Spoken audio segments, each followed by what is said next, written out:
Bonsoir à tous, bienvenue sur C8. Je suis ravie de vous retrouver pour une nouvelle édition de Voyage au bout de la nuit. Cette nuit, c'est avec Honoré de Balzac que nous allons partir en voyage. En effet, je vais avoir le plaisir de poursuivre la lecture de la Duchesse de Langeais. Nous en sommes au chapitre 1er de cette histoire, un chapitre intitulé La sœur Thérèse.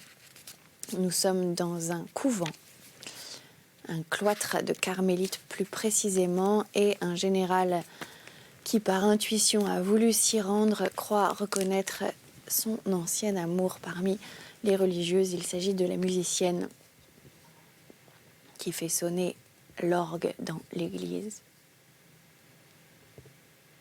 Le général avait été rapidement emporté par la course de ce vigoureux génie et l'avait suivi dans les régions qu'il venait de parcourir. Il comprenait dans toute leur étendue les images dont abonda cette brûlante symphonie, et pour lui, ces accords allaient bien loin. Pour lui, comme pour la sœur, ce poème était l'avenir, le présent et le passé. La musique, même celle du théâtre, n'est-elle pas pour les âmes tendres et poétiques, pour les cœurs souffrants et blessés, un texte qu'ils développent au gré de leurs souvenirs? S'il faut un cœur de poète pour faire un musicien, ne faut-il pas de la poésie et de l'amour pour écouter, pour comprendre les grandes œuvres musicales?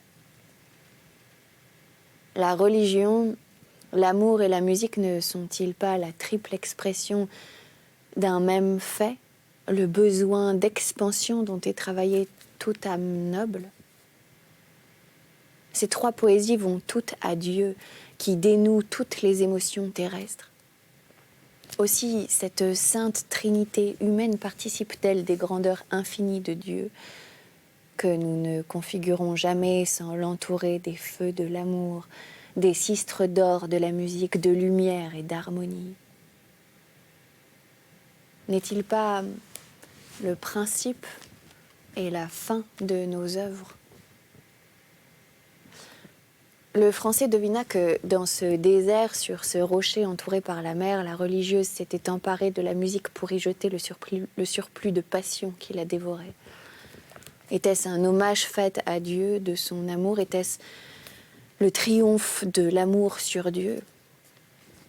Question difficile à décider. Mais certes, le général ne put douter qu'il ne retrouvât en ce cœur mort au monde une passion tout aussi brûlante qu'elle était la sienne. Les vêpres finies, il revint chez l'Alcade où il était logé. Restant d'abord en proie aux 1000 jouissances que prodigue une satisfaction longtemps attendue, péniblement cherchée, il ne vit rien au-delà. Il était toujours aimé. La solitude avait grandi l'amour dans ce cœur, autant que l'amour avait été grandi dans le sien par les barrières successivement franchies et mises par cette femme entre elle et lui. Cet épanouissement de l'âme eut sa durée naturelle.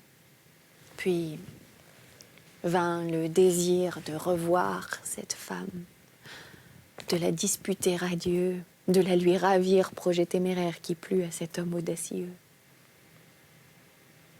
Après le repas, il se coucha pour éviter les questions, pour être seul, pour pouvoir penser sans trouble, et resta plongé dans les méditations les plus profondes jusqu'au lendemain matin. Il ne se leva que pour aller à la messe. Il vint à l'église, il se plaça près de la grille, son front touchait le rideau. Il aurait voulu le déchirer. Mais il n'était pas seul. Son hôte l'avait accompagné par politesse, et la moindre imprudence pouvait compromettre l'avenir de sa passion, en ruiner les nouvelles espérances. Les orgues se firent entendre, mais elles n'étaient plus touchées par les mêmes mains. La musicienne des 2 jours précédents ne tenait plus le clavier. Tout fut pâle et froid pour le général. Sa maîtresse était-elle accablée par les mêmes émotions sous lesquelles succombait presque un vigoureux cœur d'homme? Avait-elle si bien partagé, compris un amour fidèle et désiré qu'elle en fut mourante sur son lit dans sa cellule? Au moment où 1000 réflexions de ce genre s'élevaient dans l'esprit du Français, il entendit résonner près de lui la voix de la personne qu'il adorait. Il en reconnut le timbre clair. Cette voix, légèrement altérée par un tremblement qui lui donnait toutes les grâces que prêtent aux jeunes filles leur timidité pudique, tranchait sur la masse du chant comme celle d'une prima donna, sur l'harmonie d'un final. Elle faisait à l'âme l'effet que produit aux yeux un filet d'argent ou d'or dans une frise obscure. C'était donc bien elle. Toujours parisienne, elle n'avait pas dépouillé sa coquetterie, quoiqu'elle eût quitté les parures du monde pour le bandeau, pour la dure étamine des carmélites. Après avoir signé son amour la veille au milieu des louanges adressées au Seigneur, elle semblait dire à son amant « Oui, c'est moi, je suis là, j'aime toujours, mais je suis à l'abri de l'amour. Tu m'entendras, mon âme t'enveloppera et je resterai sous le linceul brun de ce cœur d'où nul pouvoir ne saurait m'arracher. Tu ne me verras pas. » C'est bien elle, se dit le général en relevant son front, en le dégageant de ses mains sur lesquelles il l'avait appuyé. Car il n'avait pu d'abord soutenir l'écrasante émotion qui s'éleva comme un tourbillon dans son cœur quand cette voix connue vibra sous les arceaux accompagnée par le murmure des vagues. L'orage était au dehors, et le calme dans le sanctuaire. Cette voix si riche continuait à déployer toutes ses câlineries. Elle arrivait comme un baume sur le cœur embrasé de cet amant. Elle fleurissait dans l'air, qu'on désirait mieux aspirer pour y reprendre les émanations d'une âme exhalée avec amour dans les paroles de la prière. L'alcade vint rejoindre son hôte. Il le trouva fondant en larmes à l'élévation qui fut chantée par la religieuse et l'emmena chez lui. Surpris de rencontrer tant de dévotion dans un militaire français, l'alcade avait invité à souper le confesseur du couvent et il en prévint le général auquel jamais nouvelle n'avait fait autant de plaisir. Pendant le souper, le confesseur fut l'objet des attentions du Français dont le respect intéressé confirma les Espagnols dans la haute opinion qu'ils avaient prise de sa piété. Il demanda gravement le nombre des religieuses, des détails sur les revenus du couvent et sur ses richesses, en homme qui paraissait vouloir entretenir poliment le bon vieux prêtre des choses dont il devait être le plus occupé. Puis, il s'informa de la vie que menaient ces saintes filles. Pouvaient-elles sortir? Les voyait-on? « Seigneur, dit le vénérable ecclésiastique, la règle est sévère.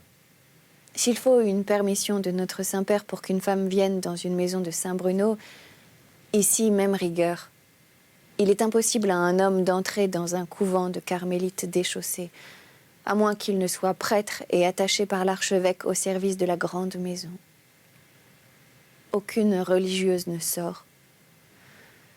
Cependant, la grande sainte, la mère Thérèse, a souvent quitté sa cellule. Le visiteur ou les mères supérieures peuvent seuls permettre à une religieuse, avec l'autorisation de l'archevêque, de voir des étrangers, surtout en cas de maladie. Or, nous sommes un chef d'ordre et nous avons conséquemment une mère supérieure au couvent. Nous avons entre autres étrangères une Française, la sœur Thérèse, celle qui dirige la musique de la chapelle. « Ah !» répondit le général en feignant la surprise. Elle a dû être satisfaite du triomphe des armes de la maison de Bourbon. Je leur ai dit l'objet de la messe, elles sont toujours un peu curieuses. Mais la sœur Thérèse peut avoir des intérêts en France, elle voudrait peut-être y faire savoir quelque chose, en demander des nouvelles. Je ne crois pas. Elle se serait adressée à moi pour en savoir. En qualité de compatriote, dit le général, je serais bien curieux de la voir, si cela est possible, si la supérieure y consent, si... À la grille et même en présence de la révérende mère, une entrevue serait impossible pour qui que ce soit. Mais en faveur d'un libérateur du trône catholique et de la sainte religion, malgré la rigidité de la mère, la règle peut dormir un moment, dit le confesseur en clignant des yeux. J'en parlerai. Quel âge a la sœur Thérèse ? Demanda l'amant qui n'osa pas questionner le prêtre sur la beauté de la religieuse. Elle n'a plus d'âge, répondit le bonhomme avec une simplicité qui fit frémir le général. Le lendemain matin, avant la sieste, le confesseur vint annoncer aux Français que la sœur Thérèse et la mère consentaient à le recevoir à la grille du parloir, avant l'heure des vêpres. Après la sieste, pendant laquelle le général dévora le temps en allant se promener sur le port par la chaleur du midi, le prêtre revint le chercher et l'introduisit dans le couvent. Il le guida sous une galerie qui longeait le cimetière et dans laquelle quelques fontaines, plusieurs arbres verts et des arceaux multipliés entretenaient une fraîcheur en harmonie avec le silence du lieu. Parvenu au fond de cette longue galerie, le prêtre fit entrer son compagnon dans une salle partagée en deux parties par une grille couverte d'un rideau brun. Dans la partie en quelque sorte publique, où le confesseur laissa le général, régnait le long du mur un banc de bois. Quelques chaises de bois également se trouvaient près de la grille. Le plafond était composé de solives saillantes en chêne vert et sans nul ornement. Le jour ne venait dans cette salle que par deux fenêtres, situées dans la partie affectée aux religieuses, en sorte que cette faible lumière, mal reflétée par un bois à teinte brune, suffisait à peine pour éclairer le grand Christ noir, le portrait de Sainte Thérèse et un tableau de la Vierge qui décorait les parois grises du parloir. Les sentiments du général prirent donc, malgré leur violence, une couleur mélancolique. Il devint calme dans ce calme domestique. Quelque chose de grand, comme la tombe, le saisit sous ses frais planchers. N'était-ce pas son silence éternel, sa paix profonde, ses idées d'infini? Puis, la quiétude et la pensée fixe du cloître, cette pensée qui se glisse dans l'air, dans le clair-obscur, dans tout, et qui, n'étant tracée nulle part, est encore agrandie par l'imagination, ce grand mot. La paix dans le Seigneur entre là, de vive force, dans l'âme la moins religieuse. Les couvents d'hommes se conçoivent peu. L'homme y semble faible. Il est né pour agir, pour accomplir une vie de travail à laquelle il se soustrait dans sa cellule. Mais dans un monastère de femmes, combien de vigueur virile et de touchante faiblesse? Un homme peut être poussé par 1000 sentiments au fond d'une abbaye. Il s'y jette comme dans un précipice. Mais la femme n'y vient jamais qu'entraînée par un seul sentiment. Elle ne s'y dénature pas, elle épouse Dieu. Vous pouvez dire aux religieux, pourquoi n'avez-vous pas lutté? Mais la réclusion d'une femme n'est-elle pas toujours une lutte sublime? Enfin, le général trouva ce parloir muet et ce couvent perdu dans la mer tout plein de lui. L'amour arrive rarement à la solennité. Mais l'amour, encore fidèle au sein de Dieu, n'était-ce pas quelque chose de solennel? Et plus qu'un homme n'avait le droit d'espérer au XIXe siècle par les mœurs qui courent. Les grandeurs infinies de cette situation pouvaient agir sur l'âme du général. Il était précisément assez élevé pour oublier la politique, les honneurs, l'Espagne, le monde, Paris, et monter jusqu'à la hauteur de ce dénouement grandiose.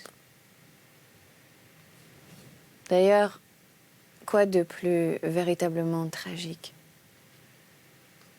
Combien de sentiments dans la situation des deux amants seuls réunis au milieu de la mer, sur un banc de granit, mais séparés par une idée, par une barrière infranchissable. Voyez l'homme se disant « Triompherai-je de Dieu dans ce cœur ?» Un léger bruit fit tressaillir cet homme. Le rideau brun se tira, puis il vit dans la lumière une femme debout, mais dont la figure lui était cachée par le prolongement du voile plié sur la tête. Suivant la règle de la maison, elle était vêtue de cette robe dont la couleur est devenue proverbiale. Le général ne put apercevoir les pieds nus de la religieuse qui lui en aurait attesté l'effrayante maigreur. Cependant, malgré les plis nombreux de la robe grossière qui couvrait et ne paraît plus cette femme, il devina que les larmes, la prière, la passion, la vie solitaire l'avaient déjà desséchée. La main glacée d'une femme, celle de la supérieure sans doute, tenait encore le rideau. Et le général, ayant examiné le témoin nécessaire de cet entretien, rencontra le regard noir et profond d'une vieille religieuse presque centenaire. Regard clair et jeune qui démentait les rides nombreuses par lesquelles le pâle visage de cette femme était sillonné. « Madame la duchesse ?» demanda-t-il d'une voix fortement émue à la religieuse qui baissait la tête. « Votre compagne entend-elle le français ?» « Il n'y a pas de duchesse ici, » répondit la religieuse. « Vous êtes devant la sœur Thérèse. La femme, celle que vous nommez ma compagne, est ma mère en Dieu, ma supérieure ici-bas. » Ces paroles, si humblement prononcées par la voix qui jadis s'harmoniait avec le luxe et l'élégance au milieu desquels avait vécu cette femme reine de la mode à Paris par une bouche dont le langage était jadis si léger, si moqueur, frappèrent le général comme l'eût fait un coup de foudre. « Ma sainte mère ne parle que le latin et l'espagnol, » ajouta-t-elle. « Je ne sais ni l'un ni l'autre. Ma chère Antoinette, excusez-moi auprès d'elle. » En entendant son nom doucement prononcé par un homme naguère si dur pour elle, la religieuse éprouva une vive émotion intérieure que trahirent les légers tremblements de son voile sur lequel la lumière tombait en plein. « Mon frère, dit-elle en portant sa manche sous son voile pour s'essuyer les yeux peut-être, je me nomme la sœur Thérèse. » Puis elle se tourna vers la mère et lui dit en espagnol ces paroles que le général entendait parfaitement. Il en savait assez pour le comprendre et peut-être aussi pour le parler. « Ma chère mère, ce cavalier vous présente ses respects et vous prie de l'excuser de ne pouvoir les mettre lui-même à vos pieds, mais il ne sait aucune des deux langues que vous parlez. » La vieille inclina la tête lentement. Sa physionomie prit une expression de douceur angélique rehaussée néanmoins par le sentiment de sa puissance et de sa dignité. « Tu connais ce cavalier ?» lui demanda la mère en lui jetant un regard pénétrant. « Oui, ma mère. »« Rentre dans ta cellule, ma fille, » dit la supérieure d'un ton impérieux. Le général s'effaça vivement derrière le rideau pour ne pas laisser deviner sur son visage les émotions terribles qui l'agitaient, et dans l'ombre, il croyait voir encore les yeux perçants de la supérieure. Cette femme, maîtresse de la fragile et passagère Félicité dont la conquête coûtait tant de soins, lui avait fait peur et il tremblait, lui qu'une triple rangée de canons n'avait jamais effrayé. La duchesse marchait vers la porte, mais elle se retourna. « Ma mère, » dit-elle d'un ton de voix horriblement calme, « ce Français est un de mes frères. »« Reste donc, ma fille, » répondit la vieille femme après une pause.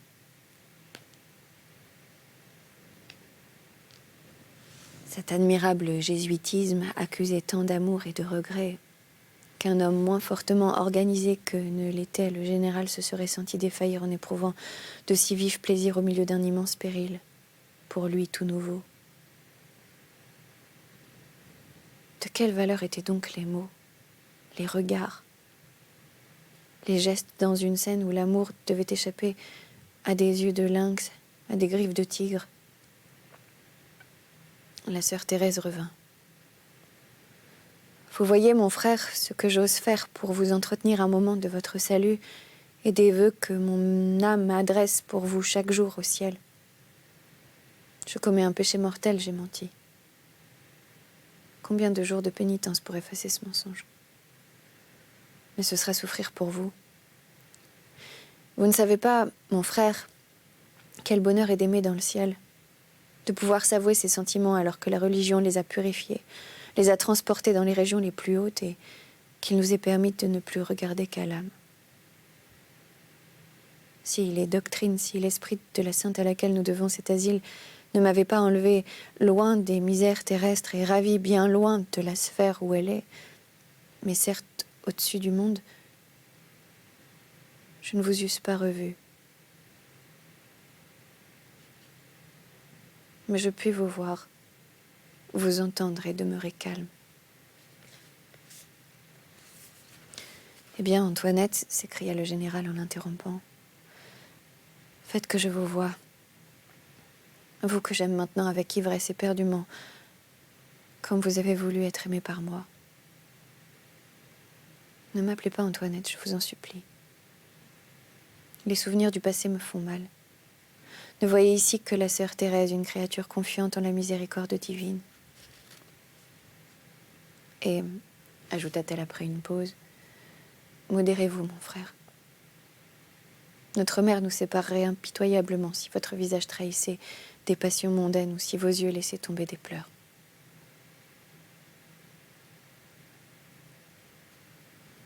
Le général inclina la tête comme pour se recueillir. Quand il leva les yeux sur la grille, il aperçut entre deux barreaux la figure amaigrie, pâle, mais ardente encore de la religieuse. Son teint où jadis fleurissaient tous les enchantements de la jeunesse, où l'heureuse opposition d'un banc mat contrastait avec les couleurs de la rose du Bengale, avait pris le ton chaud d'une coupe de porcelaine sous laquelle est enfermée une faible lumière. La belle chevelure dont cette femme était si fière avait été rasée. Un bandeau ceignait son front et enveloppait son visage. Ses yeux, entourés d'une meurtrissure due aux austérités de cette vie, lançaient par moments des rayons fiévreux, et leur calme habituel n'était qu'un voile. Enfin, de cette femme, il ne restait que l'âme.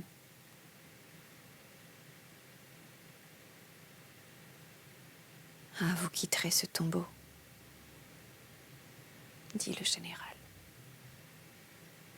Et c'est là-dessus que nous allons nous arrêter. Merci de nous avoir suivis. C'était donc la duchesse de Langeais d'Honoré de Balzac. Vous pouvez nous retrouver sur les réseaux sociaux, #VBN. Et quant à moi, je vous dis à très bientôt sur notre chaîne pour de nouvelles aventures littéraires. Excellente journée si vous vous réveillez et très bonne nuit si vous vous couchez.